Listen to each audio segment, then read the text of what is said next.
From in the beginning to the musical apocalypse, this is The Bible Says What. I'm your host, Mike Wiseman. Before we begin today's regularly scheduled program, the show has two new Love Me 3 Times patrons to thank this week, Jake Wood and Patrick Erickson. Thank you, Jake and Patrick, for all the extra love and support.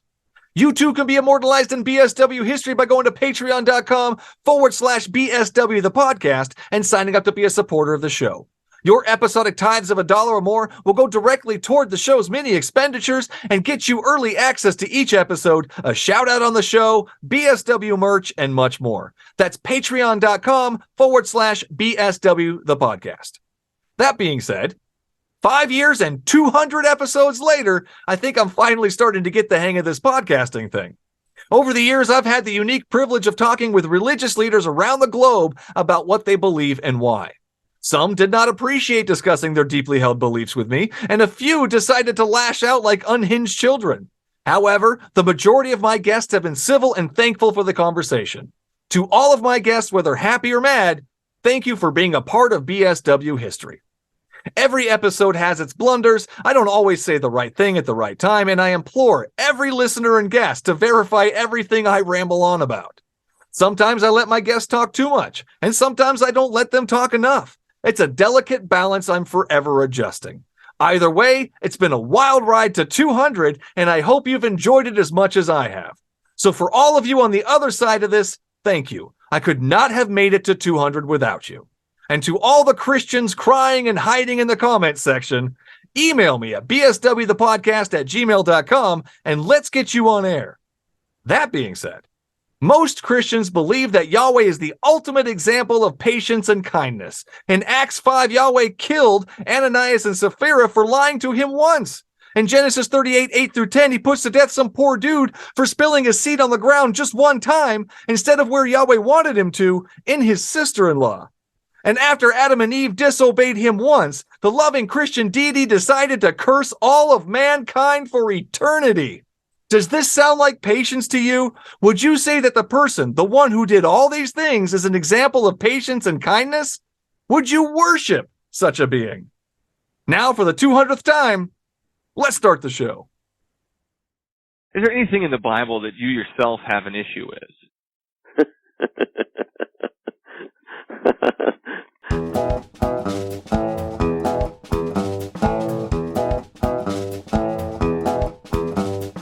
Okay, so it took you reading the Bible to realize that those things were bad for you? Yeah, it actually did. I didn't figure this out on your own?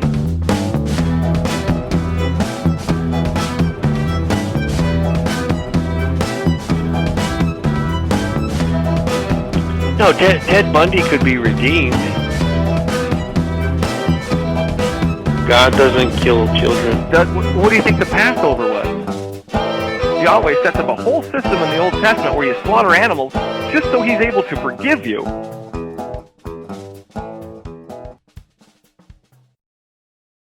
Today's special guest is Christian author Eugene Von Riesen. Welcome to the show, Eugene. Hello, everybody. Thanks for coming on. Thanks for taking the time. Tell us a little bit about what you do. Well, I'm a writer. A long time ago, someone told me I'm a storyteller. I tell stories. You know, if we're just sitting here chatting, I'm going to tell you a story. And so I tell stories, and I write fiction, and I write the Christian nonfiction. But the book is called Our Place in the Story, which is kind of since I'm a storyteller, I understand how story works and how we interact with the story of the Gospels. And that's what the book is really challenging, frankly. My dad read it and said, "You don't set a higher standard or anything, do you?" So how was it to write? Was it challenging to write as well? It was. I discovered a lot of things along the way that I hadn't realized were there. The one that it surprised me, I was going along and said, "We'll start with an easy one. We'll start with the Good Samaritan." And as I was writing about the Good Samaritan, I was realizing, wow, this is Jesus taking out his verbal 2x4 and smacking us in the head. Okay. Well, we're gonna have to dive into that one. Yeah. So what about that? Continue on. Yeah. So Okay. you found that So challenging? yeah. I mean, the there's a fairly long thing I can do. Story. Story. Yeah. So when you look at the sheep and the goats, right? Hmm. I was hungry and you didn't feed me, and depart from me, I never knew you. Hmm. And to me, that one is a standard of behavior. It's not necessarily about Judgment Day as much as it is we should treat the people we meet as if they were Jesus himself. Right. And yeah. And then at the end, he says, when you did so to the least of these, my brothers or sisters, you did so unto me. Right. That's how the sheep and the goat ends. Right.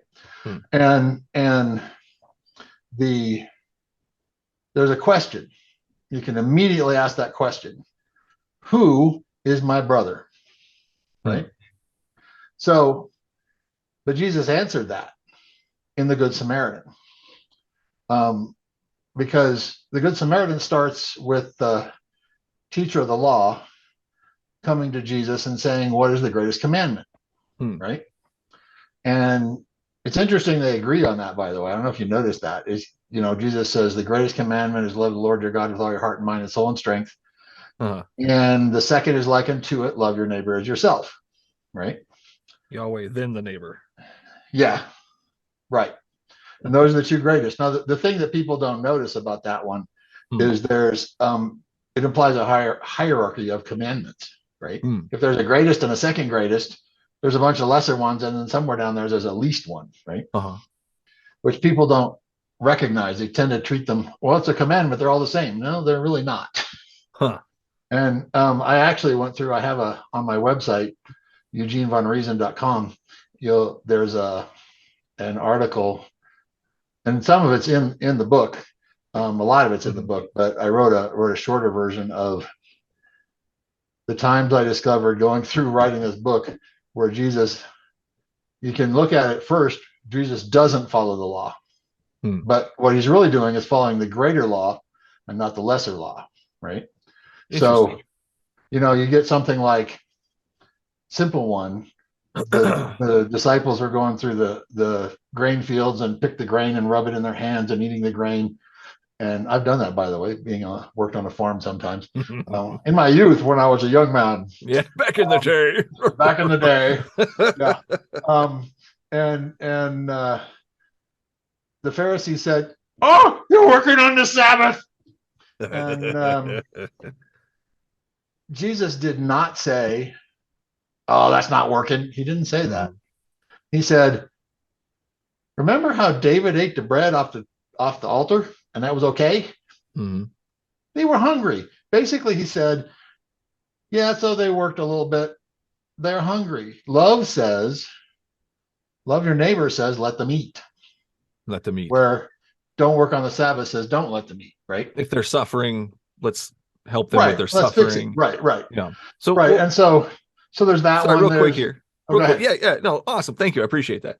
But real quick, you did mention that the number one rule, or the number one guideline, or whatever it is, is to love God.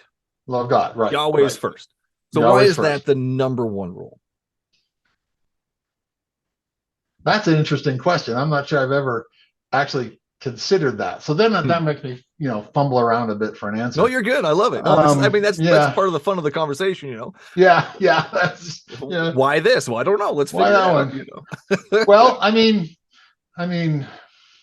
you are talking about the Bible being, it's about religion. I mean, it's about God. That's the kind of the whole point. And Judaism is about worshiping God.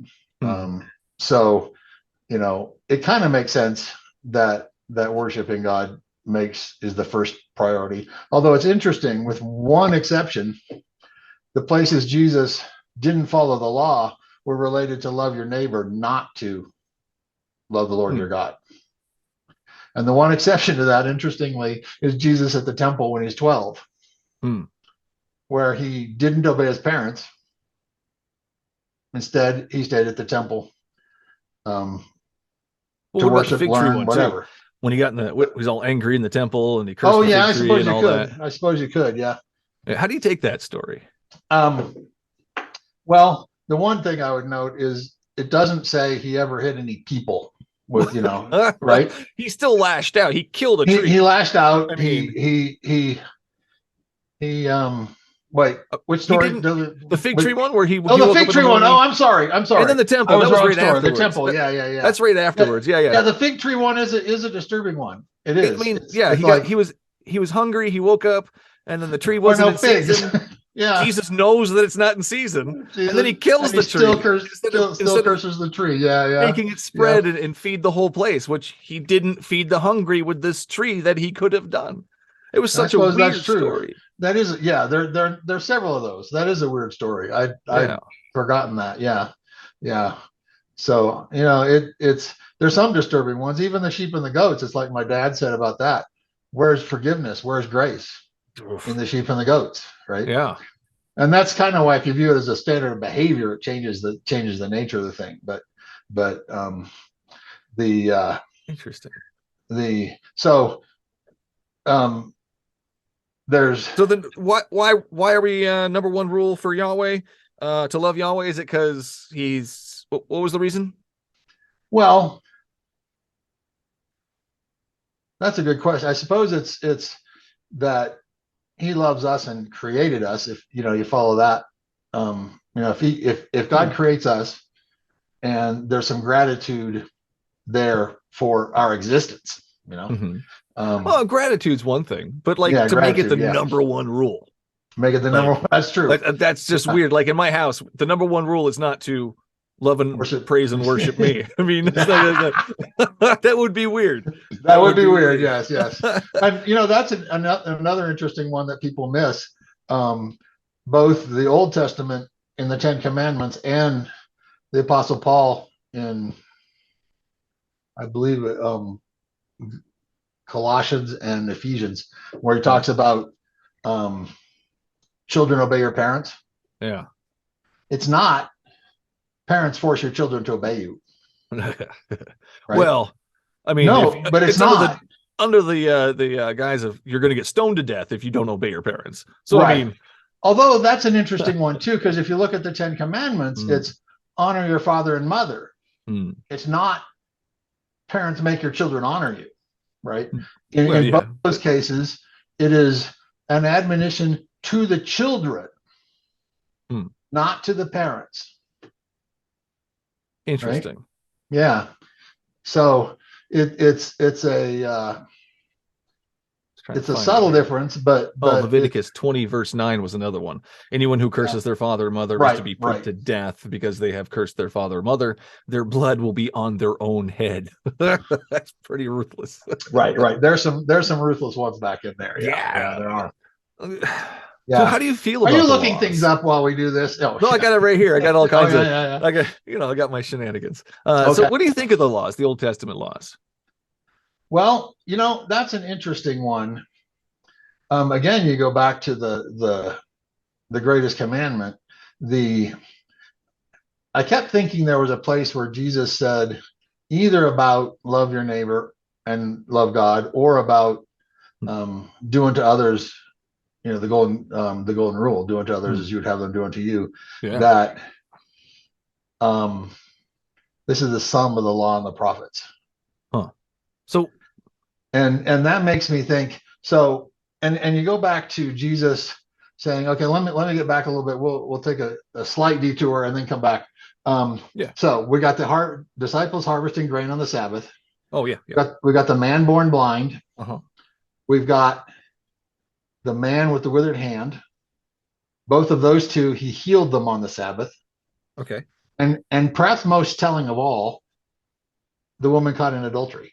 And in all four of those cases, Jesus ignored the lesser law. And on the woman caught in adultery especially, which the lesser law says stone her. And it never said she didn't do it, he didn't stone her, even though the law said to stone her. Uh-huh.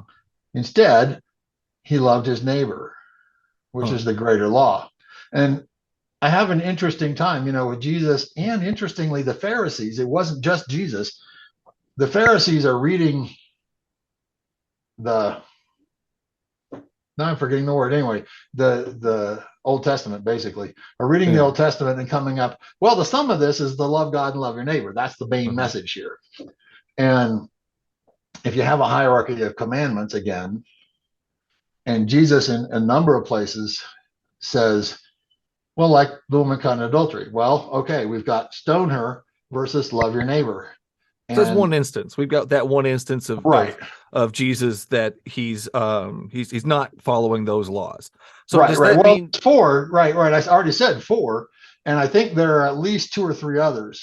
By the way, I could look it up. What I said in my thing, I could open that up. I haven't got it open right now, but does Yahweh follow those laws? Does Jesus follow that law? The number two, love your neighbor one, love your neighbor part. I'm sure he loves himself. Yeah, I mean, it's all about him anyway. Right, but I think he does. I think you will find, and this is one of the things in my book, was it kind of started out with who did Jesus yell at, and who did he not yell at? And there's one group of people he invariably does not yell at ever. And that's sinners. He doesn't yell at sinners? The beggars, the people caught in adultery, the tax collectors, all those people, just common people that he was meeting. He's invariably kind to them. What about the temple people that he threw out, though? Yeah, although those people were, while they weren't necessarily Pharisees themselves, they were sanctioned by the temple and by the church, if you will. Would you call them sinners? Yeah, that's an interesting question. Probably. You can call everybody sinners. I was just more. Man, good one. Nice job. I was more or less saying, if you divide the people of the gospel into, the Pharisees and the teachers in the law, and then the disciples, and then everybody else, that everybody else, which a lot of people would call sinners. In some ways, someone with leprosy isn't really a sinner, but he's everybody else. He's not, part of the church hierarchy, and he's not a disciple of Jesus. And those people, he was nice to all the time. He was nice to those people. So what about atheists? Well, do you believe in hell? Yeah, I think so. So is it going to be I don't know. Yeah. Well, that's what I'm saying. Love your neighbor. That's where I'm going with this. Love your neighbor. Right. Atheist is a neighbor. Right. I'm a neighbor to somebody. I just don't believe the same thing as everybody else. Right. So if I don't believe in Jesus, is he still going to love me as a neighbor, or am I going to end up in hell? That's where you get back to the Good Samaritan. Yeah, let's get back there. Yeah. So the Pharisee, by the way, if a person is a teacher of the law, a teacher of the law is by definition a Pharisee, because the Sadducees didn't believe in teaching the law. That's sad. Yeah. So anyway, I don't know exactly that. There's a chapter in here called "It's Sad You See." That's terrible.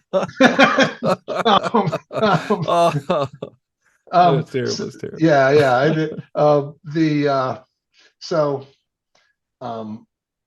Once they agreed on the greatest and second greatest commandments, the Pharisee then asked the question. It's similar to the "Who is my brother?" He asked, "Who is my neighbor?" Right. That's what the Pharisee asked, and in the lead up to the Good Samaritan was, "Who is my neighbor?" And here's where we run into a problem with our perceptions as readers of the story. To us, a couple thousand years later,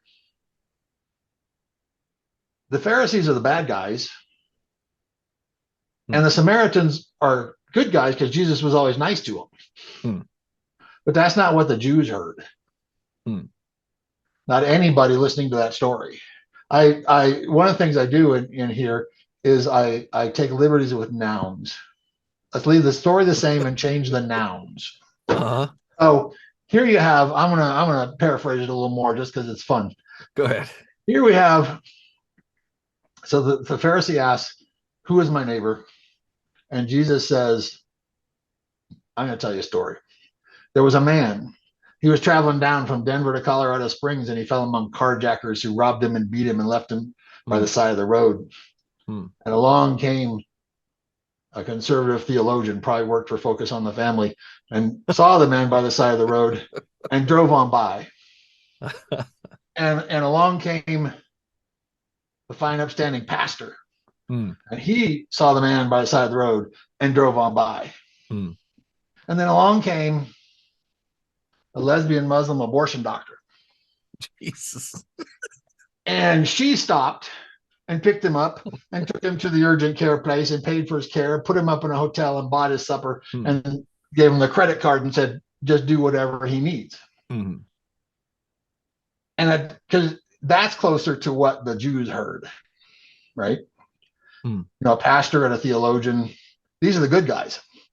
And, you know, then there's the bad guy that stops and saves the day. And Jesus then asks, who was a neighbor to him? Right? Who was a neighbor to him? With the implication that if this bad guy was a neighbor to this person who fell among the thieves, then that person is also worthy of being loved as a neighbor. Like I said, you know, once you see this, it's like, oh, Jesus was not being nice that day. It was a harsh reality. Yeah. Harsh reality. He took out his verbal 2x4 and smacked him in the head. Yeah. And if you're not hearing it that way, you're not hearing what Jesus was saying. And that's part of what my thing is in this book is we see Samaritans as good guys and Pharisees as bad guys. And that's, and yet, I think on 3 or 4 occasions, Jesus called the Pharisees the righteous. Not the self-righteous, not the wish they were righteous, the righteous, right? And if you think about stories like the lost sheep and the lost coins and the lost son, right? The 99 sheep stayed in the pen and one was lost. And Jesus went to find, or the shepherd went to find the one, even though the 99 were still there, right? And the 99 are the good guys. They're the righteous. In fact, if you look at that, he's talking to the Pharisees when he says that. And yeah, it's kind of funny. We always look at the prodigal son, and we tell ourselves we're the prodigal son. It's like, yeah, how many times have you wasted your money on gambling and prostitution and drugs, huh? Really? how many times have you done that? I think it's a little more metaphoric than that, but yeah. Well, I mean, no, the point of that story is actually the good son, because the good son is the righteous, right? He's the good son was the one who went to church every week. Didn't do anything wrong. He didn't do anything wrong. He didn't sin. He followed the commandments, all that stuff. And he's not happy when the bad son comes back and is treated like, well, a son, right? And I think that is the main point of the prodigal son. Now, don't be that guy. No, well, is don't be resentful of the people who come back, right? Gotcha. So it's easy. I mean, if you think about it, we in the Christian church, the churches, pretty much all the denominations, we create what you would call, it's a business term, but barriers to entry. Where we make it, okay, to be a member of our church, you have to do this and you have to do that and you have to do this and you say this and do that and you do all these things. Well, it's kind of like the list to get into heaven. I mean, you have to. Yeah. Except in a lot of ways,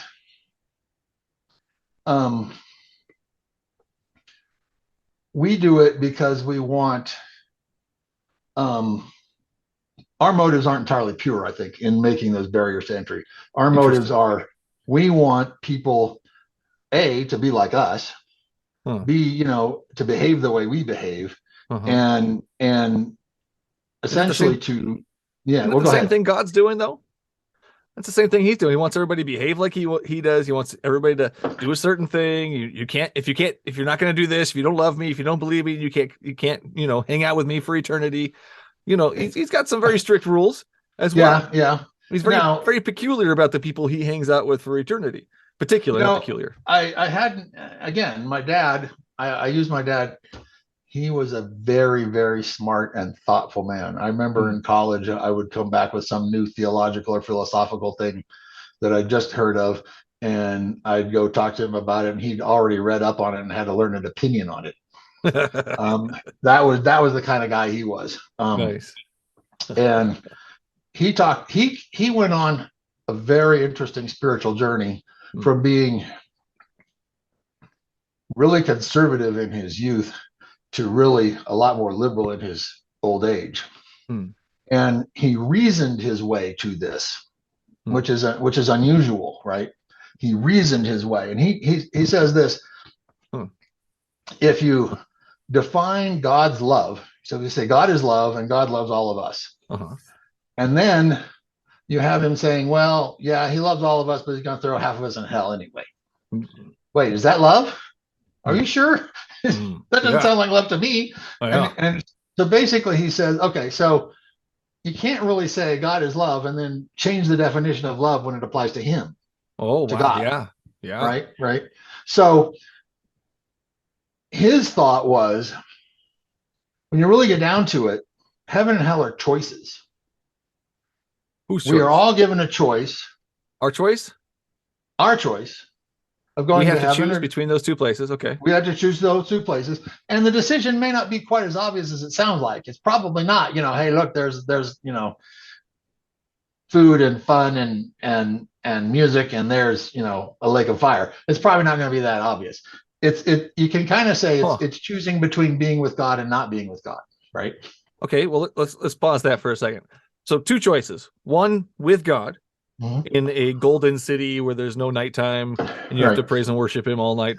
Yeah. Okay. Or number two. By the way, I think that it's like there's that song, I Can Only Imagine. You know that song? You're familiar with that one? It's like I listen to that song and I go, no, you can't imagine. You have no imagination. I mean, basically this guy says, I'm going to get to heaven and I'm going to stand there, or I'm going to sing, or I'm going to kneel, or I'm not going to say anything. That's it. That's all he's got. Interesting. And I'm going I get really boring after a few thousand years. Anyway, 10 days. I don't know. 10 days. Yeah. A couple of minutes. It's like, so hey, those are my two choices. Yeah. So, but anyway, back to the two choices. Yeah, those are my two choices. Being with God, not being with God. And but my thing is the not being with God part. That's kind of an issue here. So either you're going to stay with God for eternity, or the only other option that this loving God has come up with is a pit of fire. Yeah, although the pit of fire, technically, I think if you actually go look, the pit of fire is only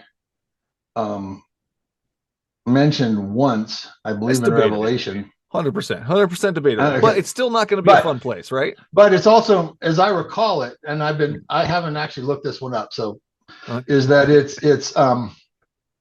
it's mostly actually what happens. There's at least one interpretation of the lake of fire that it is not hell itself, but actually God deciding, okay, we're done with this hell thing, and we're just going to destroy the whole deal and everybody there, and it's not forever. Wow! Right? So he's just going to destroy people instead of letting them live eternity. But there's a thing my dad said. Yeah. So there's the choice, God or not God. And then there's an additional thing that my dad added to it. In some ways, it's similar to C.S. Lewis in the Last Battle in the Narnia Chronicles, right? Where the choice is continuous. In other words, you're there in hell, and you still have the choice. It's kind of implied in that. Well, anyway, but that you still have the choice, and almost no one. Maybe no one will ever choose it because they've kind of already chosen it. It's a little like wow. you get challenged on something, and rather than change your mind, you double down, right? So God's going to do that to us if we don't like love and worship him or want to stay with him. He's going to make us go to this place until we do want to go stay with him. Well, and that's the point, is he's not going to force us to go with him, right? So he's going to put us in a place that sucks until we choose to go with him. Yeah, of course you can say that the reason it sucks is because, God isn't there. But yeah. Yeah. But the point is, the main point about it is, no matter how you define it, it's our choice. Actually, let's go back to that, because I didn't make these choices. I didn't decide that there was only going to be two choices for me. Somebody else decided that. Somebody else created it this way. Somebody else put this into their story. This is God's choice for how he wants his story to go. I wouldn't do that. If my kids didn't want to hang out with me, if they didn't want to hang out with me, I wouldn't create a place that sucks. Be free, go be happy. If you don't want to hang out with me, you don't want to be around me, it sucks for me, I'm going to be sad. But holy cow, you're your own person. I'm not going to force you. And that's how I see it. I see it as forcing us to either love and worship him or spend eternity someplace that sucks. That's love, man. You could the nature of the sucking of it is an interesting one. Is it by definition a bad place, or is it simply a place where people who aren't following God are and aren't interested in this other thing, and that because the people there tend towards selfishness, they Why then that's an interesting question. Because I don't feel I'm very selfish. I have my moments, but maybe not. So, but anyway, thanks for backtracking that one. I appreciate that, Eugene. And I want to say this: in a lot of ways, all this stuff about heaven and hell is conjecture. We know what it says in the Bible, and we don't know what's actually happening after we die. True. Right? We just have really know. Yeah. And when you get down to it, we don't know. Yeah. And when you get down to what Jesus actually asked us to do, he asked us to love our neighbor. He didn't say go convict your neighbor of sin. What if our neighbor doesn't love us back? That isn't our problem. It does. We shouldn't interfere in that. We should just let them be their own person. Yeah. It's not our job to convince them they're sinning, right? That's not our job. It's not your job to. That's kind of what the Great Commission's about, isn't it? Tell them about Jesus. Hey, by the way, you're sinning. You're going to go to hell. Well, so that's an interesting question. Here's how I would put that. Yeah. And part of it, I think there have been over the centuries, a couple millennia, the church leaders have, in a few instances, purposefully obscured what was said in the Gospels. For instance, the word gospel. Why do we use that word? Why don't we say what it means, which is good news? Right? Interesting. Yeah. I don't know. Somebody back a long time ago decided, hey, we should just use that word. Schmuck way back when. He's like, no, we're calling this gospel. Yeah. So the other one, interestingly, is baptism. And this one we kind of know why, is because the Greek word baptism, or baptismos, I believe, is, as I understand it, I could be wrong, but as I understand it, means to dunk. And the Catholic Church was going, we can't say to dunk because we're not doing that. So they changed it. So they just used baptismo instead of dunk. Well, look that up, folks. Well, somebody will find out if it's true or not. It's very interesting. It's true or not. So if you start with good news, so the Great Commission is good news. Okay. Well, So in other words, this shouldn't be something that makes people feel bad, right? But what's the good news, though? The good news What's is the that good- Jesus has saved you from your hold sin, on. right? Hold on. So, Let's back up that again. So Go ahead, sin, I'm not sure if that's actually a translation or not, or what that where the origin of that word is. But Interesting. sin has come to be something associated with A, the church, and B, with telling people they're doing bad things, right? Yeah. That's what Things God doesn't like. Things God doesn't like. That's what the connotation of sin. If you, and there's some argument, you can argue that in the Greek and the Aramaic, the word, there's no state of sin as much as there is, it's just stuff you do, sins, right? And so if you look at sin instead of as sin, say let's just say, for the purposes of talking to someone, regrets, right? All of us, Things you you get to be regret my doing. age, even you get to be 12, you regret hurting your friend, you regret lying to someone, you regret, there things, something, right? Yeah, exactly, something. So and regrets are sins. yeah, and so because Jesus took my regrets.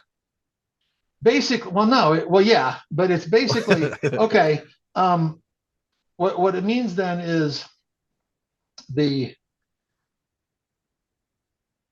what Jesus did was wiped it clean, right? My regrets are clean. Wipe their regrets clean to give you a fresh start. It's like, oh, I don't have to carry the weight of all those things I did anymore. That gets wiped clean. Oh man, I've still got a few regrets. I'm sure Christians still have regrets too, regardless of Jesus. So if he wiped your regrets clean, why do we still have regrets? And although that's a little bit like the thing where Jesus keeps saying multiple times, go and sin no more, right? Did Jesus actually expect them not to sin anymore?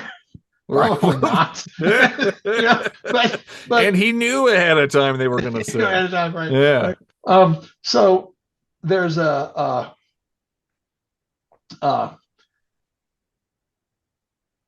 you get a second chance, right? It gets wiped clean. You get to start over as a second chance. But there's also every time. So like I regret something I did yesterday, and then Jesus wiped it clean. It's gone now. But I regret something I did today. Yeah. Well, Jesus wiped that clean too? Actually, yes. The real point is even worse than that. What? It's a little like being an addict a little bit. Okay. What if it's not just a regret, but the exact same one? Oh, I know what it is. And over and over. It's that buffet I keep going to. Oh, right. I regret it every time, but I still keep going back. Right. Or you're gambling away your grocery money, or you're doing drugs or whatever, and you're asking forgiveness for the same thing over and over and over and over. And it's like, I'm not sure I have an answer for that, but there is the passage where Jesus, they ask, how many times should we forgive our brother, right? Yeah. And he says, not 7 times, 70 times 7, kind of thing, right? A lot, right? Yeah. So, the implication there is that God probably forgives us that way too. And interesting. It's one of the things I do see in the whole, from the Old Testament all the way through, is there's one thing, and I don't know why, one thing that's paramount to God. And that fits, by the way, with the choice of heaven and hell, is our free will. He will not impinge our will to our ability to choose. Eugene, have you read the Bible? Yeah. And you're telling me he has not impeded in free will? Yeah, I'm actually saying that. Now there are times when he punishes people. No. And times when he kills people. What would you think free will? What is free will? Define free will for me. Basically, the ability to choose. The ability to choose how our we're own? going to live. Yeah. What if it's an action? Yeah. What if a ghost came in, took control of my body, and made me throw something? Would that be free will? Yeah. No, not particularly. No, But no, that wouldn't be free will. No. But there is an instance where God takes a spirit and he gives it to Saul, and that he takes that spear and throws it at David. It was an evil spirit, I believe it was. Nope, that's the other one. My gods. Oh, 1 Samuel 18, 10 through 11, and 1 Samuel 19, 9 through 12. It's pretty much the same thing, but he does it twice. But an evil spirit from Yahweh came upon Saul as he was sitting in his house with a spear in his hand. While David was playing the harp, Saul tried to pin him to the wall with his spear, but David eluded him, blah, blah, blah, blah, blah. All right. So God had an evil spirit. God had an evil spirit. That's a really weird one. It's also weird. It's the I wonder what that's like in the original Hebrew, and what that's actually sounds like. There's a lot of places in there, though. I mean, it's not just that one. Right. I know, but it doesn't. I mean, it often doesn't translate the way you think it does. So is there it's a like, spot in it's the like Bible let's go ask some rabbis and see what they think that says. But but is there a spot that says we all get free will? Is there a Bible verse, an actual place?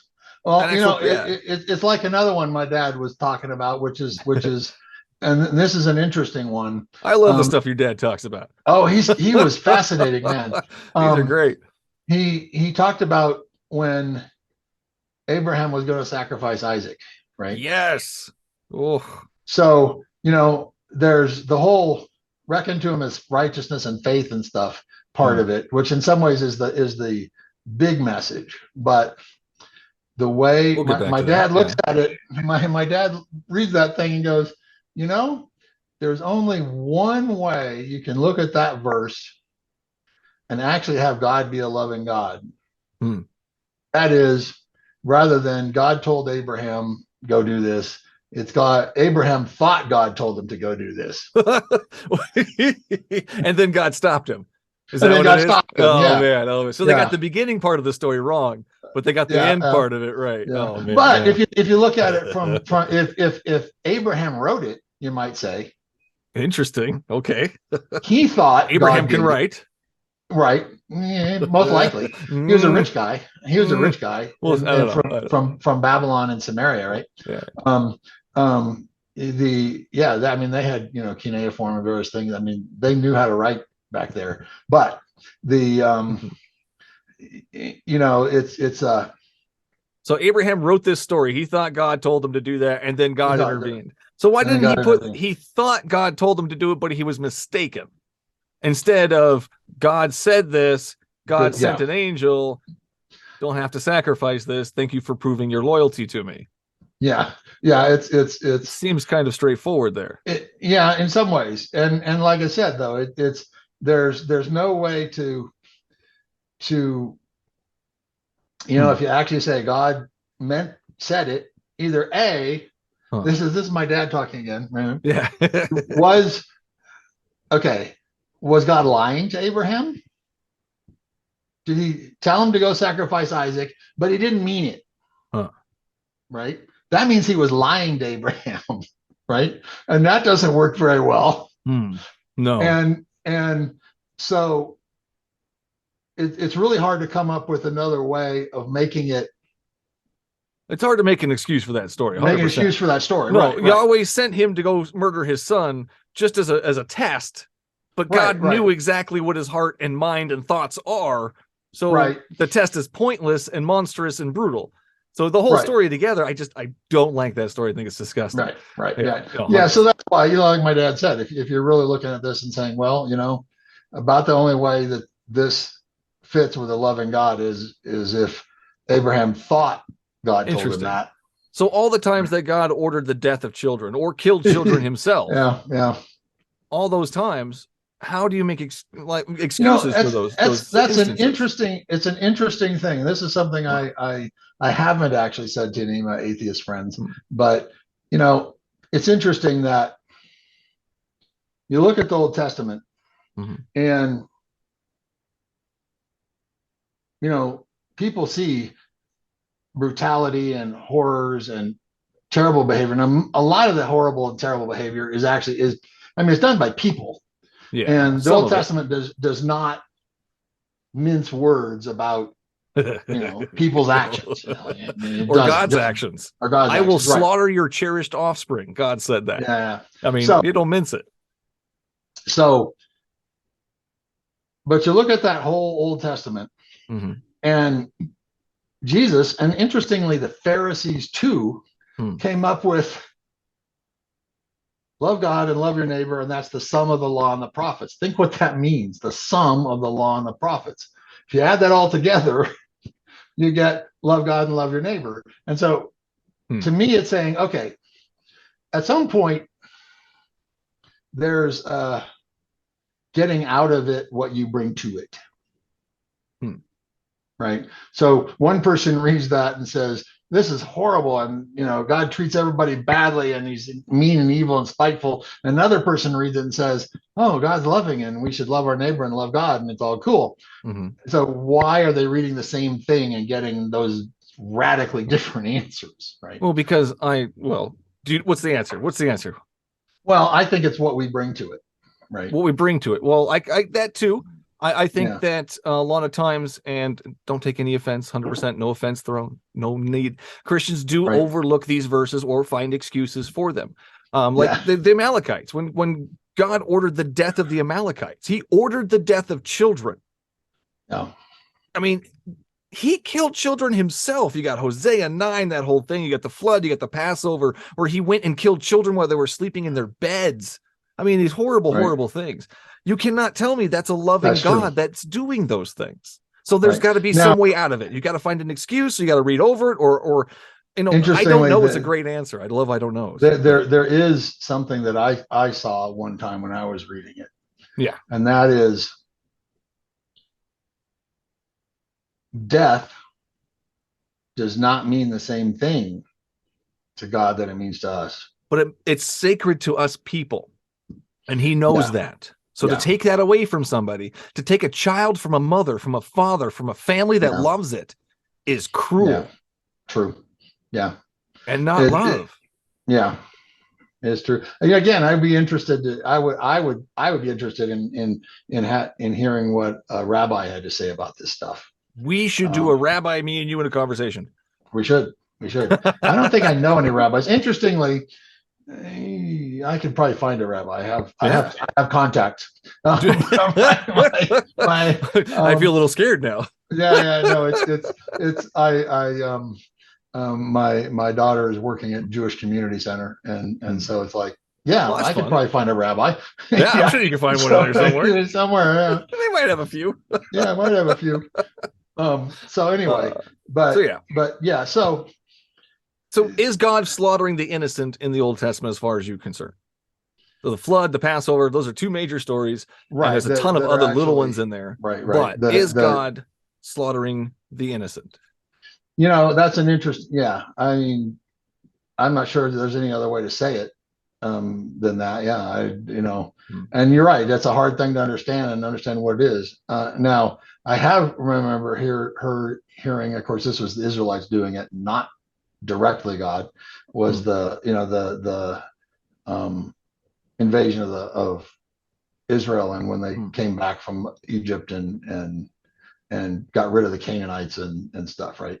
Their neighbors, they destroyed their neighbors. God said, kill your neighbors, move in there. Not love your neighbor, kill your neighbor. I heard a comment from basically from an archaeologist, going back and looking at that stuff and going, these guys were just evil. They deserve to be gotten rid of. But that's it is what it is.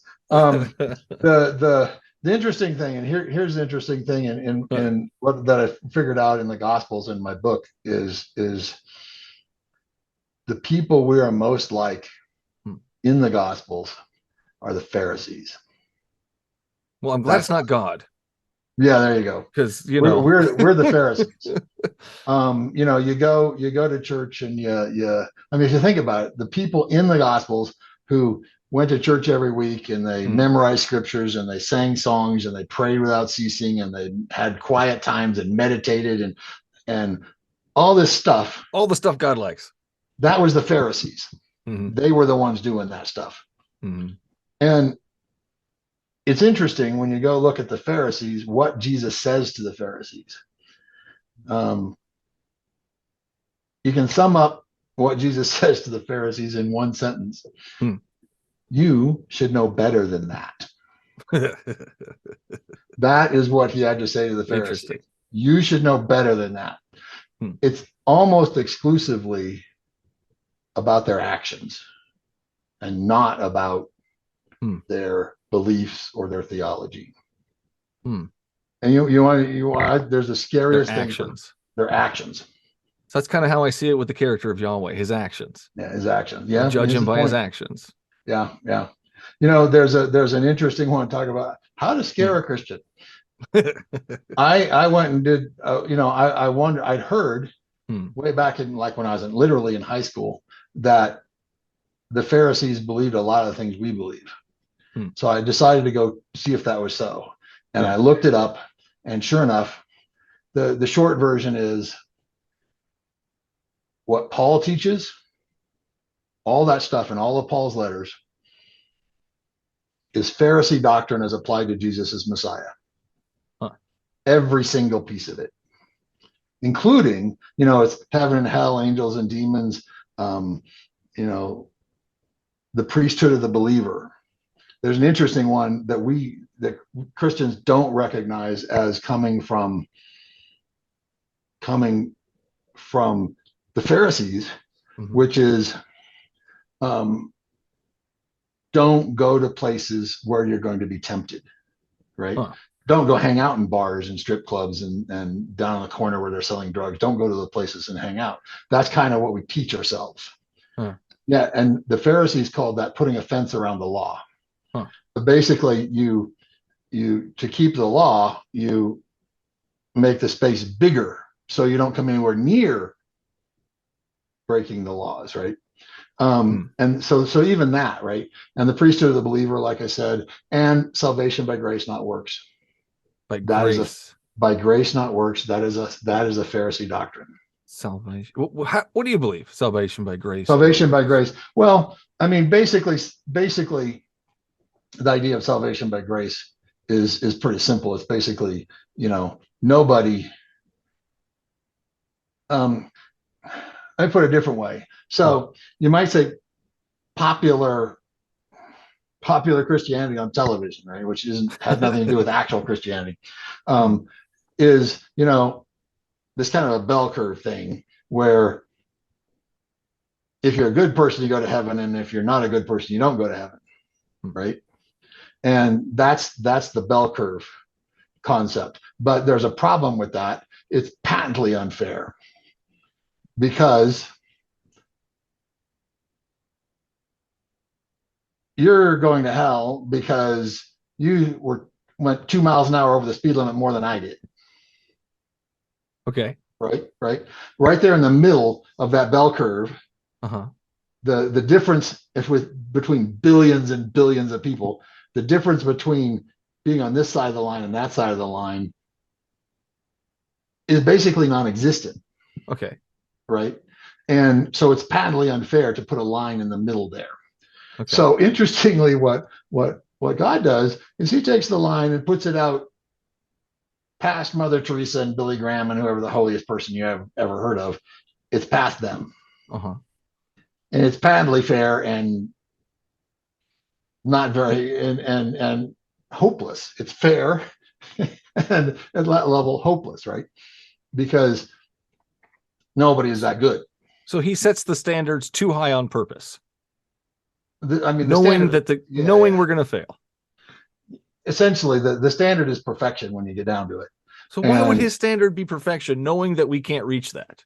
Well, that's where salvation by grace comes in. Is basically God says that whole thing about wiping clean. God says, okay, well, the standard is perfection. All right, well, we know you're not going to meet that, so we're just going to wipe that clean. Okay. How did he choose to do that? You're over that. Well, that's the point of Jesus dying on the cross, and the whole thing about that's how he chose to make his story. Right. Make the story. He chose to set the standards too high, knowing that it would be too Right. high for the people that he created flawed on purpose, then in order to reconcile that fact, he chose to slaughter the innocent in order to forgive the guilty. Although you can look at it as and there are several places where it's pretty obvious that Jesus chose to go there. Well, He Jesus is wasn't God. They're the same person. So, I mean, he really didn't. Right. It's the story. It's part of the story he set in motion. Jesus set the story in motion, which is really weird when he prays to himself. Do I have to do this myself? Myself says no, but you should. And I don't know. It's really ridiculous. Yeah. Yeah. So, the whole in a lot of ways the doctrine of the Trinity is a bit strange. Yeah, 3 people, but it's for 3 people, but it's really one person. But we're not worshiping 3 gods. It's only one. It's only one. Yeah. So, in your story though, if this was your story, you had your choice to make your story. Would you create the level too high for people to attain it, and then slaughter the innocent to forgive the guilty? Is that something you would choose to do? Well, that's an interesting question. If you go back to this whole concept of, if we're going to have, the only other way to do it would be to say, put the line at the other end and saying it doesn't matter how bad you are. No, we don't have to do that. There's not one or the other. There's all that space in between that God could have chosen, but he chose not to. He could have had just good people go to heaven instead of, well, you have to be perfect. No, you can't get there until I kill myself. But that's the whole place where I was saying is like, if you say, if you're good enough, well, like I said, you went 2 miles an hour over the speed limit faster than I did, so you're not good enough. That's where we're at now. Nobody's good enough, so he has to kill himself.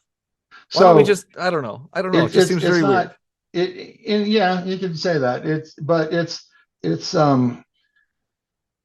putting the line somewhere in the middle is unfair to the person at, here's the line, and the person just this far of the line. Well, a hair's breadth. It's also unfair to make it unobtainable. That's also unfair. Except no, it's ultimately fair. It's completely fair because everybody's in the same boat. He doesn't, it's fair. It's just not, it's everybody's in the same boat. We got goats and sheep. So we're not all in the same boat, but yes. But it's still option wise. Yeah. It's basically, you're not having someone, not get to heaven because they said damn one more time than this other person did. Right? What about literally that much? What about the unforgivable sin? Yeah, that's a weird one. That is a weird one. One of the things, I'm not sure we have really any idea what that was or what that meant. Again, it'd be an interesting thing to ask a rabbi what blasphemy against the Spirit is. I don't think it's we today, I don't think have any good idea what that is. So I've tried to blaspheme the Holy Spirit any way possible. I've used all the different ways and variations of it. So that, and I'm guessing that I've chosen one of them. So I'm thinking that my understanding from a long time ago, and I think I have some friends who study linguistics that say that's not right, is basically putting words in God's mouth, saying God said when he didn't say. Well, God said farts smell great. So there you go. I blasphemed the Holy Spirit. Now I'm destined for hell. Do you think I deserve hell because I said something like that? No. Do you think I deserve hell if I hate the Holy Spirit? If I hate this ghost because, I don't know, I think it smells funny. Do you think that, I deserve hell because of that? No. And I don't know, in the long run, and we don't, like we said about heaven and hell, we don't know until we get there. B, we don't, almost everything about it is conjecture, right? We're saying it seems like it works this way. And there's stuff, what the Bible says and what it said, what did it say in Greek versus what it says now? Here's an interesting example a friend came up with is the word peace. Our definition of peace comes primarily from Pax Romana. You know what that is? Something peaceful. It's Latin. It's the peace of the empire. Basically, Pax Romana means I'm going to subjugate everybody and no one's going to rebel against me. Therefore, it's peaceful. Interesting. That's what Pax Romana means. Hmm. Whereas both the Greek and the Hebrew word means more on the order of a weaving together. Okay. So when Paul or Jesus are saying peace, a weaving together rather than being placid, right? So it's a very different sort of a thing, right? So is that a good thing? Yeah, I think it is. Because So you when think about Jesus says he what doesn't come to bring peace, that's a bad thing? Yeah. Well, he also said he did come to bring peace. He basically. Oh no, the Bible's contradicting itself. Yeah. It's a the interesting one I find is the one that I think, again, another one that nobody gets really right is the fruit of the spirit. This is the Paul thing, right? The fruit of the spirit is peace, love, kindness, gentleness, self-control, etc. And I maintain that the fruit of the spirit is not what you get, it's what you create. It's what sorry, you cut out there. It's what I what? Create? What you create, not what you get. In other words, the fruit of the spirit is you love people, you bring peace where you go, you create joy, and that's the fruit of the spirit. So when God brings death and destruction, yes, it's not very fruit of the spirit of him. Not very fruit of the spirit of him. Yeah. But and I I don't know the answer to all these things. Nobody really does. Yeah, that's why I don't believe it. Yeah. I just choose not to. I mean, too many, this doesn't make sense, stack up, and I'm not going to believe it. That's where I'm at, Eugene. Right. But this has been fun. We're about out of time here. Okay. I do want to end it with one last question, and then we'll get into where all your stuff can be found at. Would you, Eugene, slaughter the innocent to forgive the guilty? Is that something you would choose to do? No, I wouldn't. Why not? Well, I mean, like I said, there is a whole different thing if the innocent chooses to do this. If someone chooses to sacrifice themselves, right? Mm-hmm. I mean, we honor that today, right? You go to war and you sacrifice yourself for your buddies and you get the Medal of Honor and stuff, right? Not saying that, well, anyway, that's a different thing. But so if someone chooses to sacrifice themselves, that's something we honor. We all honor. Everywhere, God chose to kill himself.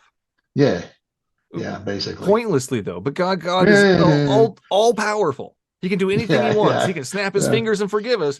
But he had to kill an innocent being in order to forgive everybody. That just doesn't add up to me. Another thing to throw in the pile there. Yeah. Hebrews 9:22. Without the shedding of blood, there is no forgiveness. That rule does not apply to my household. I'm telling you right now. Yeah. It's that one I look at and where we are in today's society is very unique in the history of humanity ever. Every century is unique in the history. Absolutely. No, there's, I mean, if you went back and told someone in 1650 the idea that the death penalty was inhumane, they'd look at you like, what, are you out of your mind? It's there's never been a period in the world where the death penalty for crimes was considered a bad thing. And I consider it a bad thing. I think and the reason I do is we agree. There you go. is the you can't guarantee you're never going to kill an innocent person. And there you 100%. Go back to the innocent person, right? But see, you cycled around, Eugene. I did. I sure did. But you go back to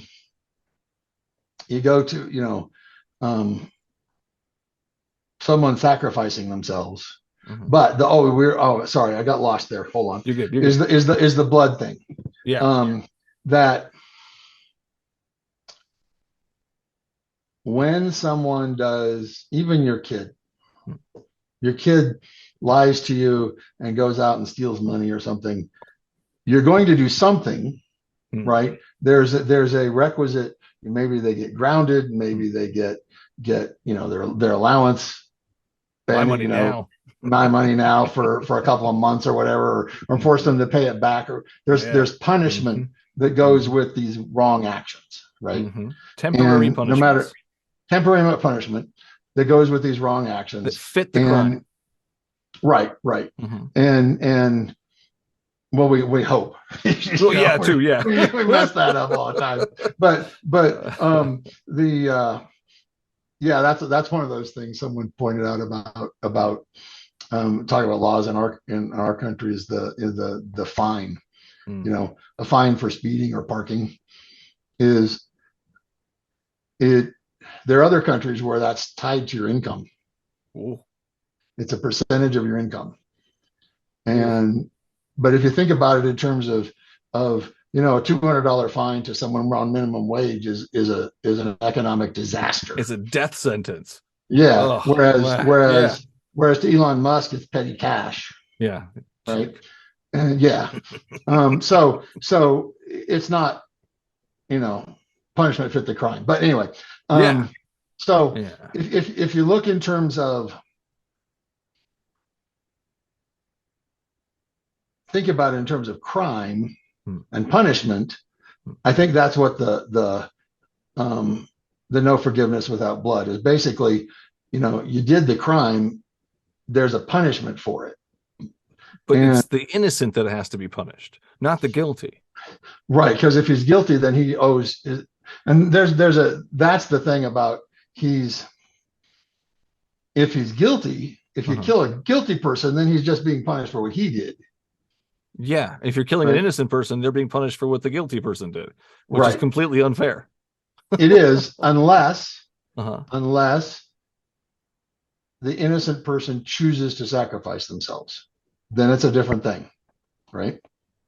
Well, that goes into the whole cycle of he set this whole thing up. It's him. He did it. He's killing himself. We got the whole Old Testament where we have to slaughter all these innocent animals. There's that going on. These animals didn't choose to be a sacrifice to God because somebody made a bad choice. Or for instance, like a woman on her monthly cycle has to kill a dove at the end of it because she has to apologize to God. That's a weird one, but yeah. There's a lot of them like that in there, Eugene. A lot of them. There are, there's, and again, it'd be interesting to see what a rabbi has to say. I would love to. That's round 2. What's going to happen? Round 2, yeah. There's a, for instance, one of the things that rabbis do say, and I know this one for truth, is that the Old Testament says life begins with the first breath. Not in the womb. Right. Yeah. It does not say that. Yeah. In fact, there's that one passage. I don't know if you found this one. I think is it Leviticus? It's one of the law books. Basically, and you read this law and you go, okay, something weird must have happened. Law, that's one of the things about laws, right? Yeah. All laws are reactionary. Yeah, it's just like the cautionary things on the bottles, don't swallow this. Well, somebody fucking swallowed it. Yeah, exactly. There's this law back there that says if two guys are fighting and they hurt a woman who's pregnant and she miscarries, they owe a fine. Yes. But if the woman dies, then they get executed. Yes. So it's very, very clear in that passage that the unborn baby is not of the same value as the woman. The woman, yeah. So, like property. Yeah. And it is not alive yet because has not taken that first breath. Man, great point. Great point. A lot of Christians don't see that point though. That's the whole abortion thing, and then God is all about abortion. He aborted every baby on the planet if that's what you believe. I mean, the flood thing. But thank you so much for everything today. Welcome. You've been You're awesome. Go ahead and plug your stuff. We're out of time here. Go ahead. Okay, Our Place in the Story. It says a challenging walk through the Gospels. You can get it on Amazon, and under Eugene Von Riesen. You see the name Eugene There Von it is. Riesen? I guess there it is. Yeah. And I have the website eugenevonriesen.com, which has some, I don't keep up with it very much, but it has some blog posts in, like the one that talks about Jesus not following the lesser laws, right? Interestingly, one of them is kind of the one you brought up, is the woman, and sometimes it's the woman with the bleeding disease. Basically, she's right. You know what I'm talking? Yeah. Whereas what the law says is if she touches him, he has to go to the temple to get purified, right? And I don't think there's much to being purified, but he has to go to the temple, and Jesus didn't. He did the same thing moments later, literally moments after that one. He touches a dead body. And does not go to the temple to be purified either, right? I am God. I can do what I want.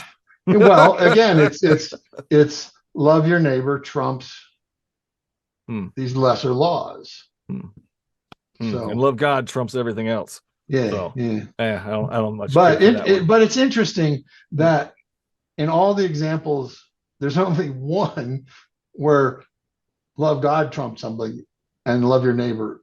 And all the other examples I found in the Gospels were love your neighbor trumping other laws.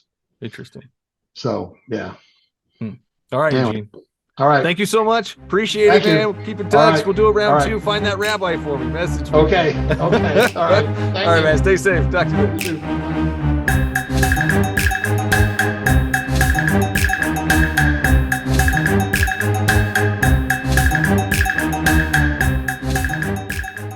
And that's all the show there is for you today. Thanks for listening. If you like what you heard and want to help keep the recording light on, simply go to patreon.com/BSW the podcast and sign up to be a supporter of the show. Your episodic tithes of $1 or more will give you access to the patron feed, unaired conversations, early access to each episode, and much more.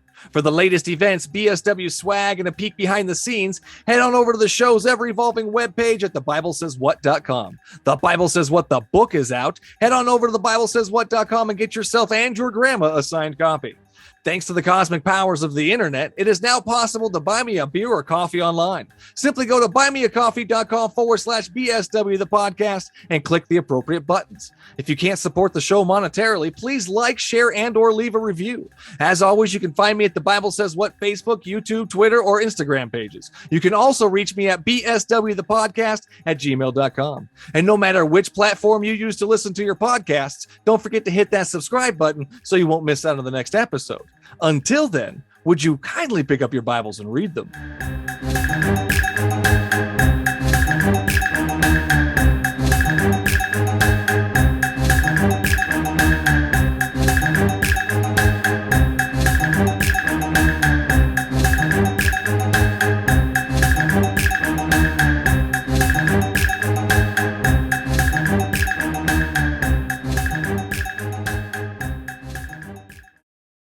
I think we differ on all of the last like 10 minutes because Adam, it's maddening. Okay.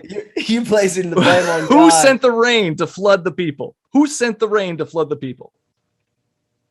Humans, right? Humans Sin. did You not want me to send say rain God, to I'm not flood gonna say- themselves. I mean, I'm not there's a gonna lot of say- stories in here that are just horrible. Like the one where the bald guy is going up the thing, Elijah, I think it is, and they're bald head. The kids call him bald head. He turns around and calls a curse upon them in the name of Yahweh, by no bears. less. Right? And then he always like, yeah, go ahead, maul those kids. It's like, I what's the moral of that story? Don't call people bald who are bald. Well, hey, I'm not gonna do it. I'm It's okay. It's true. I mean, it's. I have no hair. It doesn't work. My head's not working. Yahweh, the teaching I'm always familiar with is just kind of like, post Jesus, you're a new covenant person, and Jesus isn't the best. He's kind of taken care of that. There's a lot of Jesus stuff in there, man. You should definitely study up on Jesus. He's quite the character. For sure. Not the Prince of Peace. He says so right there. He came to bring a sword, but division. You can't follow him unless you hate your family. there's so many things in there about Jesus. I can throw a bunch of verses at you. Family's not universally good. It's so true, though. Good point. But yeah, there's just a lot of stuff in there that, I know I hear a lot. Jesus is love. Jesus is this great guru, and we should follow in his footsteps. But man, if you really read what Jesus is in the Bible, it's not so great. It's not all rainbows and flowers and unicorn farts. It's sometimes fire, death, and swords. So yeah, I didn't know about the unicorn farts. But the rest you didn't know that verse? I'll have to find it for you. I'll get back to you. Yeah, that's cool. Yeah. What if you had 1 million dogs, Michael? What if I had 1 million dogs?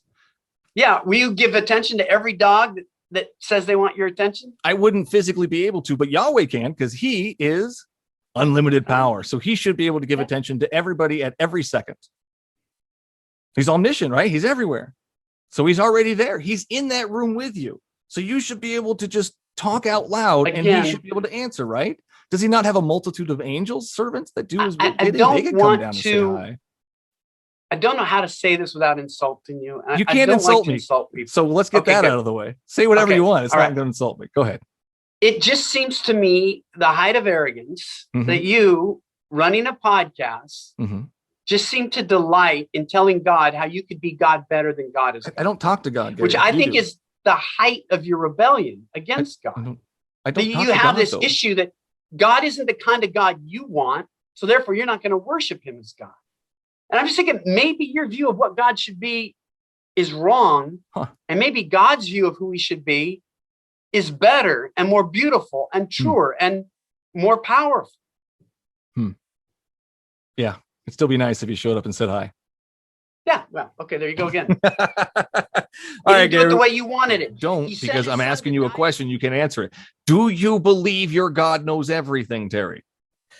Let's stick with this question. Again, you're not answering that question. It's so weird.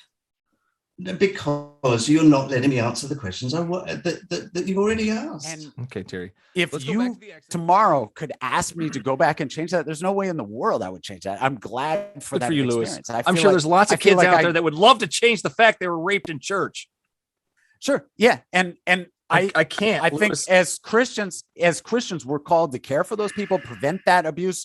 We're called to serve those people. We're called to help those people. We're called to bring them therapy and counseling. Christians are a giant in the counseling world. We're trying to help people. But with that being said, God sometimes allows evil. Where were they? Where was Yahweh when it was happening?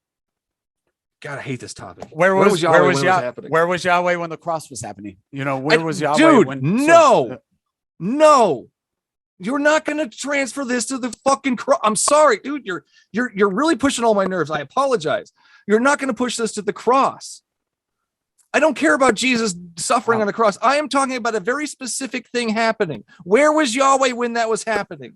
So what all I'm saying is that God has the ability, and C.S. Lewis uses this phrase. He has the ability, yet he refuses to save kids being raped in church. Something different, because you are so black and white, and you don't trust the gray areas. Because I gave you a gray area to explore, but you don't want to explore it. You're just going to poo-poo it and shove it to the side, and that's okay because it didn't make sense.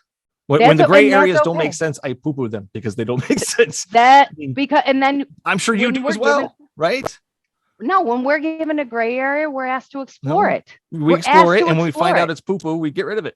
What's the alternative? But you didn't even... Isn't the alternative that you become a slave of salvation? God. Become God's slaves. I don't want to be God's slave. No, thank you.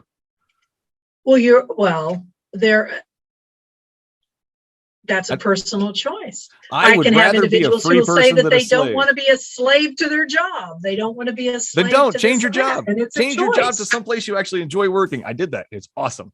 It's really just life-changing. It won't be a slave to a job anymore. You'll be actually contributing and helping out to a position. So yes, if you are unhappy in your job and you feel it's a slave, change your job, please. All right, but what if you're a slave to alcohol? That's called addiction. What if you're a slave to things that'll help with that? Nicotine type products. Same thing. What if you're a slave to drugs? Same thing. We have issues. There's an issue. You're a slave to something. We can fix that. But why would you want to be a slave to a documented child killer? That to me is beyond me. I will never understand that.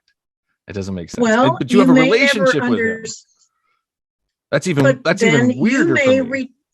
then you may decide to reject that. And that is an option that you have within your life in order to accept or reject things. Yes. I don't see God as only a child killer. I don't see God as only a destroyer, because in the same book that you are holding, there were also great signs of mercy and healing and giving. Was it to everyone? No. Oh, he's grinning. He can't I love wait. it. No, I love it. You love it. You touch on things, I get all excited. No, for sure. Mercy and grace from what he's going to do to you because you've done things to make him mad. Exactly. And a lot of, so you have to be quiet in order to hear him, blah, blah, blah, blah, blah. Yeah. How is that a relationship? It's the give and take. It's the waiting. I don't know. But I'm also like buried in my own context. So it is a relationship for me. Well, yeah. I mean, I don't doubt that you think it is a relationship. But I mean, if I had that kind of relationship with my wife or my kids or even my dog, it wouldn't be a very good relationship. It's like, dude, it's like a relationship. Get in a quiet spot so I can talk to you. It's like a relationship with a cat.